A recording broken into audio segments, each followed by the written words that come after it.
नमस्कार, आप देख रहे हैं एफिडेविट लाइव। मैं हूं शीरी। डालते हैं नजर आज की प्रमुख गतिविधियों पर। गोरखपुर में आज से 1,25,948 नागरिकों को स्वामित्व कार्ड का हुआ वितरण। प्रयागराज में चल रहे महाकुंभ में विश्व हिंदू परिषद शिविर में आयोजित होने वाले शक्ति समागम में भाग लेने के लिए मातृशक्ति हुई रवाना। शहीद रविंद्र सिंह की स्मृति में आयोजित हुई जिला प्रतिभा खोज परीक्षा में सफल अभ्यर्थियों को आज पुरस्कारों का हुआ वितरण। राजधानी दिल्ली में हो रहे विधानसभा चुनाव में ओबीसी पार्टी के शामिल होने से आ गया है नया मोड़। और अब गतिविधियां विस्तार से। गोरखपुर में आज से 1,25,948 नागरिकों को स्वामित्व कार्ड वितरण योजना का आरंभ हुआ है। आज बाबा गंभीरनाथ प्रेक्षागृह में आयोजित कार्यक्रम में 15 लोगों को मंच से स्वामित्व कार्ड का वितरण किया गया। स्वामित्व कार्ड सदर सांसद रवि किशन ने नागरिकों को वितरण किया। उन्होंने कहा कि अब उन्हें स्वामित्व कार्ड के बन जाने से किसी प्रकार के विवाद को सुलझाने में सुगमता होगी। इस कार्यक्रम को प्रधानमंत्री ने नई दिल्ली से सीधे जुड़कर पूरे देश में कार्ड वितरण किया और प्रदेश के लाभार्थियों से बातचीत भी की। केंद्रीय मंत्री राजीव रंजन सिंह ने इस कार्ड की महत्वता पर चर्चा करते हुए नागरिकों से अपील की कि वे जहां तक हो सके इसका लाभ उठाएं। कि जब तक इस देश का गांव मजबूत नहीं होगा तब तक देश मजबूत नहीं हो सकता। और इसी अवधारणा और परिकल्पना के साथ 24 अप्रैल 2020 को आपने इस योजना का शुभारंभ किया।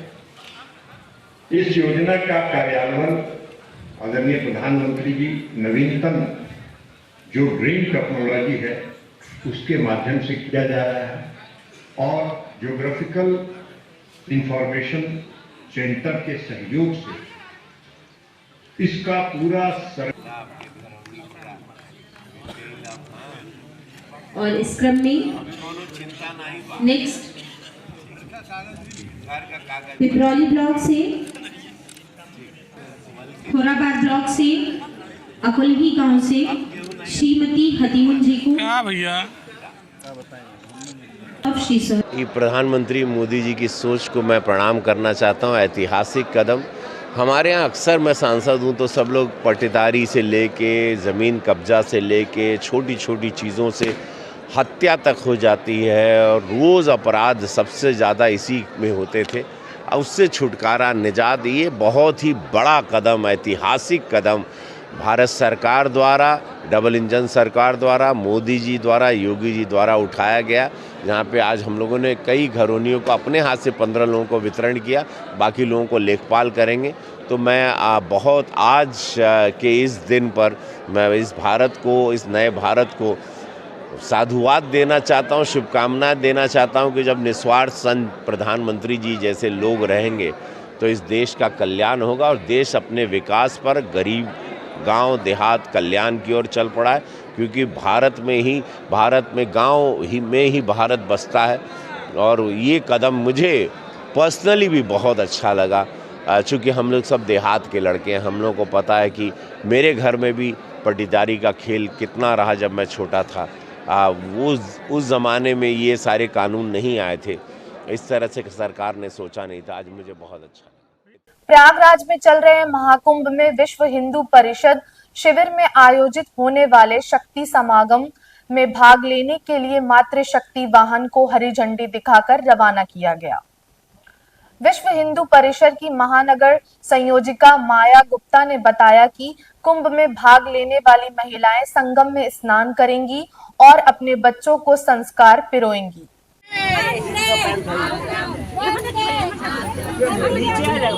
हम लोग महाकुंभ में इलाहाबाद नगरी जा रहे हैं और युवाओं में अपने संस्कार को, भारतीय संस्कृति करने के लिए, कि प्रोत्साहित करने के लिए कि वहाँ पे अपने संस्कार को समझें, करें। और सारी मातृशक्तियाँ, दुर्गा वाहिनी की बहनें हम लोग कुंभ में जा रहे हैं और वहाँ स्नान, ध्यान और बच्चों को दिखने समझने के लिए एक प्रेरणा देने के लिए। हिंदू परिषद की तरफ से कुंभ मेला में सारे मातृशक्ति और दुर्गा वाहिनियों को हम लोग लेके कुंभ मेला में दर्शन के लिए और बड़े और बच्चों में संस्कार डालने के लिए हम लोग पूरे भारत से हम लोग जा रहे हैं कुंभ मेला में। वहाँ पे कुंभ मेला में स्नान करेंगे, दर्शन का, महिला सम्मेलन में हम लोग एक विश्व हिंदू परिषद की तरफ से महिला सम्मेलन भी है। वहाँ हम लोग महिला सम्मेलन में सारी दुर्गा वाहिनी और मातृशक्ति की सारी बहनों को लेकर हम लोग उसमें सम्मेलन में संयुक्त उसमें सम्मिलित होंगे। शहीद रविंद्र सिंह की स्मृति में आयोजित हुई जिला प्रतिभा खोज परीक्षा में सफल अभ्यर्थियों को आज पुरस्कारों का वितरण किया गया। इस अवसर पर राज्यसभा सांसद डॉक्टर राधा मोहन दास अग्रवाल और कैसरगंज के पूर्व सांसद ब्रिजभूषण शरण सिंह ने पुरस्कारों का वितरण किया।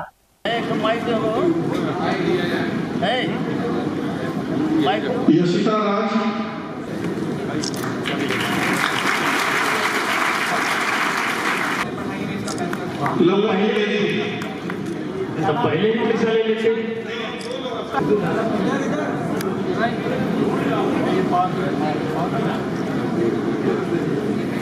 बाबू आगे पढ़ने लगना चाह रही है।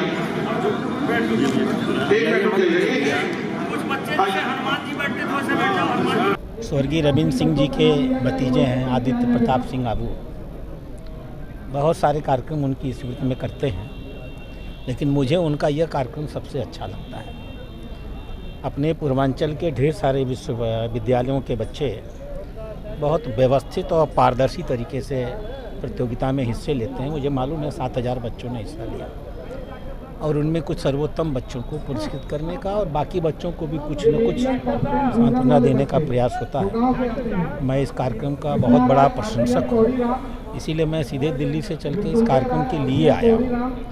यह आबू जी के अंदर जो सकारात्मक वृत्ति है उसके लिए भी ज़रूरी था, और जो हमारे बच्चे छात्र जीवन में हैं, मैं भी छात्र जीवन में रहा हूँ, मुझे भी इस कार्यक्रम होते थे और पुरस्कार मिलता था तो मन में एक जोश, उल्लास, हर्ष आता था और बेहतर करने का मन करता था। ये बच्चे भी जो पुरस्कृत हो रहे हैं इनको भी बहुत हर्ष होगा, उल्लास होगा, उनका भी आत्मविश्वास बढ़ेगा, वो और भी मेहनत से पढ़ेंगे और जीवन में सफल होंगे। इस कार्यक्रम की बहुत बड़ी भूमिका है। आपका कर्म है और जैसा आपका कर्म है वैसा ही आपका भाग्य है।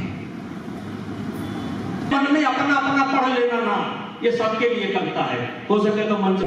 ये आदित्य प्रताप सिंह द्वारा गोरखपुर जनपद में मिडिल वर्ग, हाई स्कूल और इंटर तीनों वर्गों में प्रतिभा खोज की परीक्षा कराई गई, जिसमें 7000 बैठे बच्चे इसमें प्रतिभाग किए थे। तीनों वर्ग के जो प्रथम स्थान प्राप्त करने वाले बच्चे हैं उनको मोटरसाइकिल, बच्ची है तो स्कूटी दिया गया, और सैकड़ों ऐसे बच्चे हैं जिनको सर्टिफिकेट और प्रोत्साहन देने का काम किया। ये स्वर्गीय रविंद्र सिंह के याद में ये कार्यक्रम आज यहाँ पर संपन्न हुआ और मैं आदित्य परिवार और उनके पूरे परिवार को बधाई देना चाहता हूँ। आदित्य सिंह और उनके पूरे परिवार को बधाई देता हूँ। हिंदू राष्ट्र की मांग को लेकर जन समर्पण पार्टी द्वारा आज एक पद यात्रा निकाली गई, जिसमें बड़ी संख्या में लोग शामिल हुए। जिंदाबाद जिंदाबाद, अभी तो ये अंगड़ाई है, अभी तो ये अंगड़ाई है, हिंदू राष्ट्र घोषित करो, भारत माता की कब करोगे ना भाई, सीएम तुम्हारा, पीएम तुम्हारा, राष्ट्रपति तुम्हारा। हिंदू राष्ट्र घोषित करो,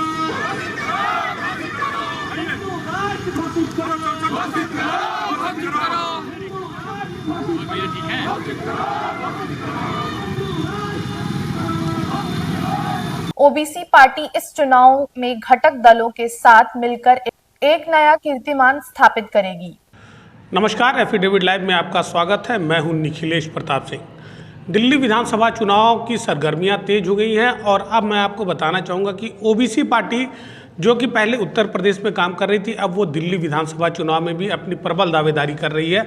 हमारे साथ ओबीसी पार्टी के राष्ट्रीय अध्यक्ष कालीशंकर जी हैं, हम उनसे बात करेंगे कि किस प्रकार की तैयारी होगी और जो 70 सीटें हैं उनमें से ओबीसी पार्टी कितनी सीटों पर चुनाव लड़ेगी। भाई देखिए, सबसे पहले तो एफिडेविट को धन्यवाद और आप जानते हैं कि 70 सीटों पे भारत महागठबंधन हम लोग का कोलिशन बना है। लमसम 44 दल हैं, जिसमें 24 दल इसमें से फाइट कर रहे हैं 70 सीटों पर, और उसमें से एक सीट पर भारत महागठबंधन के एक सीट पर ओबीसी पार्टी लड़ रही है, जो मटियाला विधानसभा सीट है। और वो हमारे डॉक्टर प्रभात कुमार यादव जी, जो दिल्ली यूनिवर्सिटी में प्रोफेसर हैं, वो चुनाव लड़ रहे हैं। तो निश्चित तौर पर ओबीसी पार्टी पूरे मनोयोग के साथ अपने एक पढ़े लिखे प्रत्याशी को उतारी है, जो समाज सेवा के भी क्षेत्र में काफ़ी अच्छा लब्ध प्रतिष्ठित नाम है, डॉक्टर प्रभात कुमार यादव। लगातार जो दिल्ली विधानसभा चुनाव है वहाँ पर तमाम पार्टियां दावेदारी कर रही है, अपने शपथ पत्र में तमाम लोक लुभावने वादे कर रही है। ओबीसी पार्टी और जो आपका गठबंधन है वो किन आधार पर चुनाव लड़ रहा है, वहाँ के लोगों को क्या न्याय देगा? भाई देखिए, जैसा कि आपके चैनल का नाम एफिडेविट है, भाई इलेक्शन में जब हम नॉमिनेशन करते हैं तो एफिडेविट लगानी पड़ती है, वही शपथ पत्र होता है। तो हमारा शपथ पत्र आज मैं एफिडेविट पे बोल रहा हूँ। एफिडेविट पे मैं बोलते हुए हमें बड़ी खुशी हो रही है कि ओबीसी पार्टी देश की ऐसी पहली पार्टी है जो ओबीसी समुदाय के लिए, एससी एसटी और माइनॉरिटी समुदाय के लिए और पूर्वांचल वासियों के लेकर के, उनके हक अधिकार की बात को लेकर के, दिल्ली के इंफ्रास्ट्रक्चर डेवलपमेंट की बात को लेकर के, दिल्ली में यमुना की बात को लेकर के, दिल्ली के जो सतही जो समस्याएं हैं उनको लेकर के काम करने का काम कर रही है, जो 3 पार्टियों ने लगातार राज करने के बाद भी नहीं किया, चाहे वो आम आदमी पार्टी हो, चाहे भारतीय जनता पार्टी हो, चाहे कांग्रेस हो। ये तीनों एबीसी टीम है, ये एक दूसरे की पूरक हैं, इनका टाई अप है, एफिडेविट है, उनका शपथ पत्र है इन तीनों का कि पहले तुम राज करो, फिर हम आएंगे, फिर हम आएंगे, जनता को मूर्ख बनाएंगे। मगर जनता मूर्ख नहीं बनेगी।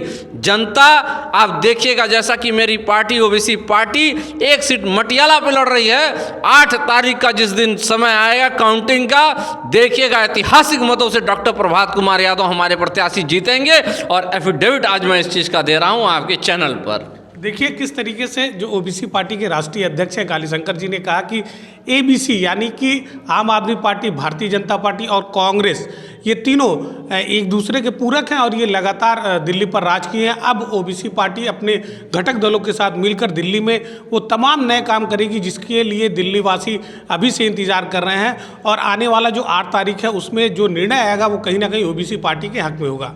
एफिडेविट लाइव के लिए गोरखपुर से निखिलेश प्रताप सिंह। सदर सांसद रवि किशन ने कल कुंभ में स्नान करने के बाद गोरखपुर में संवाददाताओं से बातचीत करते हुए कहा कि 144 वर्षों बाद यह अवसर आया है जब इस महाकुंभ में सभी लोग शामिल हो रहे हैं। ऐसे में सभी राजनीतिक पार्टियों के प्रतिनिधित्व को प्रतिनिधियों कहां से पढ़े? अच्छा, ऐसे में सभी राजनीतिक पार्टियों के प्रतिनिधियों को कुंभ स्नान का पुण्य लाभ लेना चाहिए। हम देखिए पुजारी के लड़के हैं, हमारा सनातन धर्म है हिंदू। मैं तो हमेशा जाता रहा, जब से होश संभाला है। मेरे पिताजी भी वही करते थे, तो हमको तो जाना है। मेरा तो कर्म ही वही है, मेरा धर्म ही है। मैं ब्राह्मण घर में कुल में जन्म लिया हूँ, हिंदू लड़का हूँ, तो पूरे। और मैं उनको बता दूं कि उनका जितना उनको नहीं आ रहे कुंभ में, पूरा पीडीए भी वहाँ डुबकी लगा रहा है। तो ये खाली वहाँ बैठे हैं, अगर ये चले जाएंगे तो अच्छा है, अदरवाइज वहाँ हर बिरादरी एक साथ डुबकी लगा रही है और हर हर गंगे बोल के बाहर आ रही है। कोई जात पात नहीं वहाँ पर, सब ध्वस्त कर दिया है। ऐतिहासिक कुंभ पूज्य महाराज जी ने इतिहास रच दिया। डबल इंजन सरकार ने 7 करोड़ लोग ने तो कल तक वहाँ पे स्नान किया है। मतलब मैं वहाँ से आया हूँ, शरीर इतना हल्का हो गया। आनंद का अगर आप देखा, 144 साल अगर आप जिंदा रहोगे तब मत जाओ, हम तो नहीं रहेंगे। तो आप अगर 144 साल, क्योंकि ये दशा, ये नक्षत्र 144 साल बाद आएगा, 12 कुंभ के बाद आता। आज के एफिडेविट लाइव में बस इतना ही। देखते रहिए एफिडेविट लाइव। धन्यवाद।